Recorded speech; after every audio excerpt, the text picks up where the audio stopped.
C'est le royaume des fjords et de l'or noir.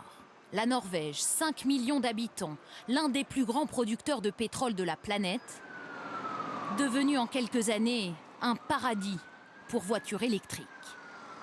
Les ventes explosent, 7 fois plus importantes qu'en France. Ici, comptez une voiture électrique pour 160 habitants, le ratio le plus élevé au monde. En ville, c'est très pratique à conduire. À Oslo, l'électrique, ça revient beaucoup moins cher que l'essence. Pourquoi un tel succès? Comment la Norvège a-t-elle réussi ce tour de force? Première raison, acheter une voiture électrique ici coûte moins cher qu'acheter une voiture à essence. Cette mère de famille est venue choisir son modèle et elle n'a pas mis bien longtemps à se décider.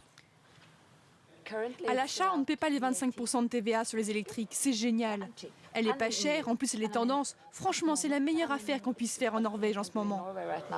Et je crois que je vais la prendre en rouge finalement.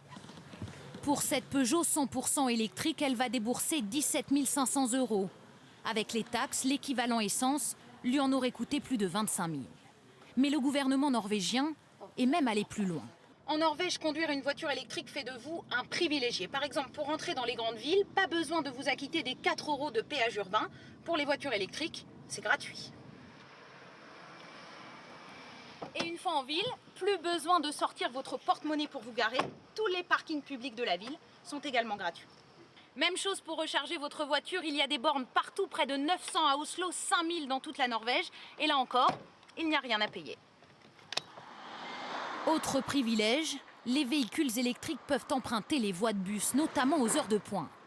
Un avantage qui a permis de faire grimper les ventes en flèche, mais ça n'a pas fait que des heureux. Moi, je suis contre cette mesure. Ça crée des embouteillages supplémentaires, encore plus de chaos. Pour moi, ça va encore, mais c'est surtout pour mes clients, ils perdent un temps fou. S'ils prennent un taxi, c'est pour se rendre vite quelque part. Sinon, c'est pas la peine, ça ne sert à rien. Des professionnels qui râlent, un manque à gagner fiscal de 500 millions € pour l'État. Sans compter la mise à disposition gratuite de l'électricité, tout cela coûte cher. Mais pour la mairie d'Oslo, pas question d'abandonner ces incitations. Bien sûr, ça a un coût pour la ville, pour le pays. Mais économiquement, on s'y retrouve. Moins de pollution, ça veut dire moins de problèmes de santé liés à la pollution, notamment les jours d'hiver. La mairie d'Oslo s'est même dotée d'une flotte 100% électrique, histoire de montrer l'exemple. Désormais en Norvège, une voiture en circulation sur 5 fonctionne à l'électricité.